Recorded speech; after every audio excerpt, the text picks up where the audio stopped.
সালামু আলাইকুম। আমি ডক্টর নাজমুল। আজকে আপনাদের সাথে একটা রোগ নিয়ে আলোচনা করব। এই রোগটা হচ্ছে কি, দেখবেন যে আপনাদের গরু বা ছাগলে যখন হবে তখন শরীরের তাপমাত্রা কখনো বাড়বে না, কিন্তু পাতলা পায়খানা করবে প্রচুর পরিমাণে আর চামড়ার নিচে পানি জমবে, মানে গরুর শরীরটা ফুলান দিবে। তো এই রোগটা হলে আপনারা কিভাবে ট্রিটমেন্ট করবেন বা কেন এই রোগটা হয়, এই বিষয়টা সম্পর্কে আজকে আমরা জানার চেষ্টা করব। প্রথমেই বলে রাখি, আপনারা চাইলে আমার সাথে যোগাযোগ করতে পারেন স্ক্রিনে দেওয়া নাম্বারে। খুব স্বল্প খরচে মাত্র ৩০০ টাকা ভিজিট দিয়েই একটা খুব ভালো পরামর্শ আশা করি পাবেন, বা যে কোনো রোগের একটা ভালো চিকিৎসা আপনারা পাবেন। তো চলুন প্রথমে আমরা জেনে নেই যে এই রোগটা কেন হয়। মাইকোব্যাকটেরিয়াম প্যারাটিউবারকুলোসিস নামক একটা ব্যাকটেরিয়া যখন পশুর বডিতে প্রবেশ করে তখন সাধারণত এই রোগটা হয়, এবং এই রোগটা সাধারণত ১২ থেকে ১৮ মাস বয়সী গরুতেই সবচেয়ে বেশি পরিমাণে হয়। অধিকাংশ বাছুরই জন্মের পরপরই এই রোগে আক্রান্ত হয় এবং অল্প কিছুদিন বাঁচে, তারপরে মারা যায়। আর বেশিরভাগ ক্ষেত্রে যদি একটু বয়স্ক গরুতে অ্যাটাক করে তাহলে সেটা ১২ থেকে ১৮ মাস বয়সী গরুই হয়ে থাকে। আর কিভাবে এটা সংক্রমিত হয়, ওই বাছুরের যেটার কথা বললাম, বাছুরের সাধারণত সংক্রমিত হয় গাভীর যে দুধ আছে, গাভীর সেই দুধটা যদি খায়, অথবা গাভীর যেই গর্ভে ছিল সেই গাভীর গর্ভে থাকাকালীন প্লাসেন্টার মাধ্যমে ওইটা সংক্রমিত হইতে পারে। এখন চলুন জেনে নেই, আমরা তো শুধুমাত্র একটা কথা বললাম যে পাতলা পায়খানা হবে, চামড়ার নিচে পানি হবে, আর শরীরে কোনো জ্বর থাকবে না। এছাড়া আর কোন কোন লক্ষণগুলো আমরা এখানে খেয়াল করতে পারবো। একটু আগে যে লক্ষণগুলোর নাম বললাম এগুলো তো প্রধানত, কিন্তু এগুলো ছাড়া আর কি কি লক্ষণ আমরা এখানে খেয়াল করব। আক্রান্ত পশু দেখবেন কি দিন দিন শুকিয়ে যাচ্ছে। আপনি ঠিকই খাওয়াইতেছেন কিন্তু দেহের হাড় ওর বডিতে একদম পুরো স্পষ্টভাবে দেখা যাচ্ছে। পেটের নিচ থেকে যখন চাপ দিবেন তখন আস্তে আস্তে উপরের দিকে উঠে যাচ্ছে। আর কিন্তু প্রথম সিকোয়েন্সে আপনি দেখেন বুঝছেন, কিন্তু এখানে প্রথম দিকে দেখা মনে হবে যে ওর পুরা বডিটা ফুলান দিচ্ছে, কিন্তু বডির হাড়গুলা কিন্তু খুব সুন্দর মতো ভেসে উঠবে। আর দেখবেন যে দিন দিন শুকিয়ে যাইতেছে। আর সাথে একদম টানা পাতলা পায়খানা থাকতেও পারে, আবার টানা না থেকে এটা মাঝে মধ্যেও থাকতে পারে। এই রোগের কিন্তু একটা প্রধান এই যে ওর কখনো জ্বর আসবে না, জ্বর থাকবে না, খাবার দাবার বন্ধ করে দিবে, শুকায় যাবে, পাতলা পায়খানা হবে। এইটাই মেইন লক্ষণ। আর বডির বিভিন্ন জায়গায় যেমন গলার নিচে, পেটের নিচে, এই জায়গাগুলোতে বেসিক্যালি পানি জমা হবে।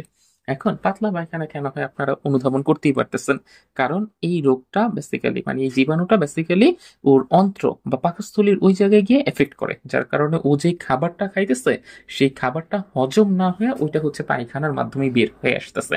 নিউট্রিয়েন্ট গুলা আর কি করতে পারতেছে না, ওর বডির মধ্যে ঢুকতে পারতেছে না। আপনি ঠিকই খাওয়াইতেছেন কিন্তু পশু মোটা তাজা হচ্ছে না। এখন তাহলে আপনারা এটা ট্রিটমেন্টটা কিভাবে করবেন, বা এখানে কি কি আসলে চিকিৎসাটা অবলম্বন করবেন সেই বিষয়ে চলুন জেনে নেওয়া যাক। প্রথমেই তো বলছি এটা মাইক্রোব্যাকটেরিয়াম প্যারাটিউবারকুলোসিস নামক জীবাণু দ্বারা হয়ে থাকে। এইটা একটা ব্যাকটেরিয়া ঘটিত, তার মানে আপনাদেরকে কি ব্যবহার করতে হবে, অ্যান্টিবায়োটিক ইনজেকশন ব্যবহার করতে হবে। এই ক্ষেত্রে স্ট্রেপ্টোমাইসিন গ্রুপের অ্যান্টিবায়োটিকটা খুব ভালো কাজ করে। প্রথমে তাইলে স্ট্রেপ্টোমাইসিন গ্রুপের অ্যান্টিবায়োটিক কোনগুলা এটা জেনে নিই। যেমন অ্যাসপিবেট চাইলে ব্যবহার করতে পারেন, স্ট্রেপসিন জি ব্যবহার করতে পারেন। আমার প্রেফারেন্সে থাকে সবসময় স্ট্রেপসিন জি, এই ওষুধটা বেশ ভালো কাজ করে। এছাড়াও আপনারা স্ট্রেপ্টোপিন ব্যবহার করতে পারেন, অথবা স্ট্রেপ্টোপি আছে, এইগুলার ১ গ্রামের যে ইনজেকশনগুলো আছে এগুলো ব্যবহার করতে পারেন। প্রতি ২০ কেজির জন্য ১ মিলিলিটার ব্যবহার করলেই হবে, আর মাংসপেশিতে ব্যবহার করবেন। ৫ থেকে ৭ দিনের জন্য এটার বেসিক ডোজ। এছাড়াও আপনারা আরো কয়েকটা ওষুধ ব্যবহার করতে পারেন, যেমন স্ট্রেপসিন ৫০০ মিলিগ্রাম মাংসে ব্যবহার করতেছেন, ওইটা তো সাথে রইলেই। আর রিফাম্পিসিন নামক একটা ওষুধ পাওয়া যায়, অথবা আইসোনিয়াজিড নামক একটা ওষুধ পাওয়া যায় ৩০০ মিলিলিটার। এগুলো যদি আপনারা ছাগলকে খাওয়ান, এই দুইটা কিন্তু লিকুইড ফর্মে পাবেন। ওই যে রিফাম্পিসিন যে বললাম, আর একটা যে বললাম আইসোনিয়াজিড, এই ওষুধ দুইটা ছাগলকেও যদি খাওয়ান তাহলে দেখবেন বেশ ছাগলের ক্ষেত্রে ভালো একটা ফলাফল আপনারা পাইতেছেন। এখন তাইলে বুঝলাম যে অ্যান্টিবায়োটিক ব্যবহার করব, সাথে আর কি, অ্যান্টিবায়োটিকের সাথে আমাদের ওর ক্ষেত্রে যেহেতু জ্বর নাই তাই আমরা ওকে ব্যথানাশক ইনজেকশন গুলো দিব না। আমরা তাহলে দিব কি অ্যান্টিহিস্টামিনিক যে ওষুধটা আছে, ফেনিরামিন ম্যালিয়েট গ্রুপের অ্যান্টিহিস্টামিনিক, এই ওষুধগুলো ব্যবহার করলেই হবে।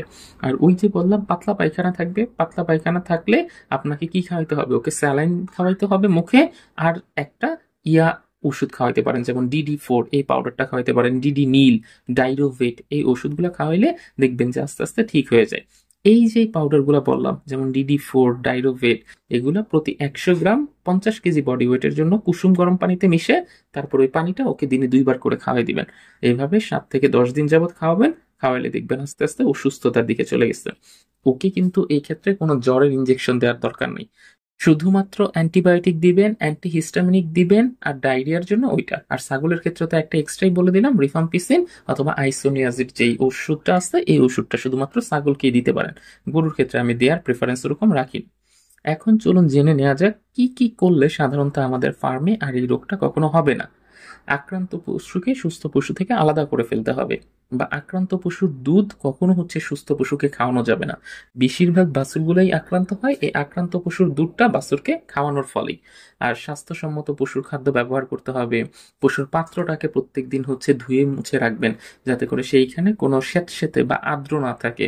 ওইটা একদম যেন পরিষ্কার আর শুকনা খাদ্যে পরিষ্কার আর শুকনা পাত্রে সবসময় ওকে খাবার দেবার চেষ্টা করবেন। আর রোগাক্রান্ত সব পশুকে আলটিমেটলি খামার থেকে দূরে কোথাও রাখবেন।